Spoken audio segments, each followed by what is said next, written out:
আমরা কিন্তু রিজিকের ক্ষেত্রে একদম পাগল হয়ে যায়, দিশেহারা যে কি করব। তাই আমাদের একটা জিনিস চিন্তা করতে হবে যে আমাদের রিজিকটা কিন্তু নির্দিষ্ট।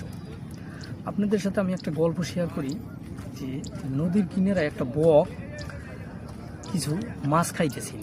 সে এতটাই তাড়াহুড়ো করে খেতেছিল মাছগুলো, সে বেছে খাইতেছিল না যে কোনটা আমার জন্য ভালো হবে, কোনটা আমার জন্য খারাপ হবে, এটা সে বাঁচতেছিল না। হঠাৎ করে সে একটা ট্যাংরা মাছ খেয়ে ফেললো। ট্যাংরা মাছে কিন্তু কাঁটা থাকে, তখন কিন্তু তার ওটা খেতে যেয়েই তার গলা এমনি কাঁটা ঢুকে পড়লো। আর যখনই সে উঠতে গিয়ে আকাশে উড়াল দেব, উঠতে গিয়ে দেখে তার গলা ছিদ্র হয়ে গেছে। কারণ সে রিজিকের ক্ষেত্রে সে বাছাই করে নাই যে কোনটা আমার জন্য কল্যাণকর, কোনটা আমার জন্য অকল্যাণকর।